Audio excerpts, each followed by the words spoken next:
Ang mga lahi ni Adan. Ikalimang kabanata. Ito ang kasaysayan na isinulat tungkol sa pamilya ni Adan.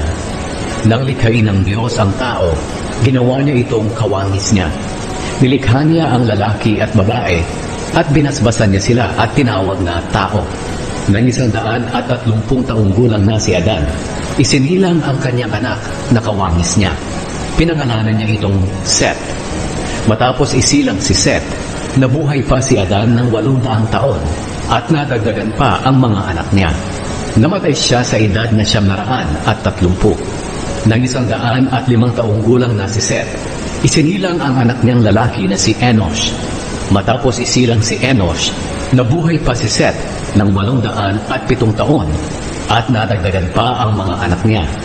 Namatay siya sa edad na 912. Nang 70 taong gulang na si Enosh, isinilang ang anak niyang lalaki na si Kenan. Matapos isilang si Kenan, nabuhay pa si Enosh ng 815 taon at nadagdagan pa ang mga anak niya. Namatay siya sa edad na 905. Nang 70 taong gulang na si Kenan, isinilang ang anak niyang lalaki na si Mahalalel. Matapos isilang si Mahalalel, nabuhay pa si Kenan ng 840 taon at nadagdagan pa ang mga anak niya. Namatay siya sa edad na 910. Nang 65 taong gulang na si Mahalalel, isinilang ang anak niyang lalaki na si Jared. Matapos isilang si Jared, nabuhay pa si Mahalalel ng 830 taon at nadagdagan pa ang mga anak niya.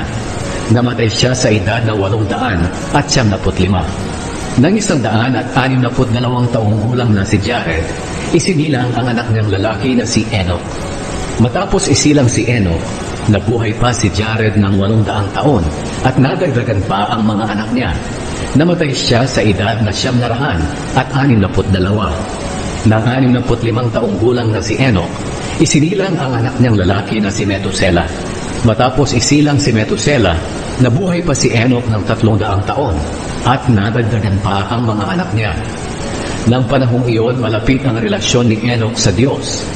Nasa 365 taong gulang siya nang siya'y nawala dahil kinuha siya ng Diyos. Nang 187 taong gulang na si Metusela, isinilang ang anak niyang lalaki na si Lamech. Matapos isilang si Lamech, nabuhay pa si Metusela ng 782 taon at nadagdagan pa ang mga anak niya. Namatay siya sa edad na 969. Nang 182 taong gulang na si Lamech, isinilang ang isa niyang anak na lalaki.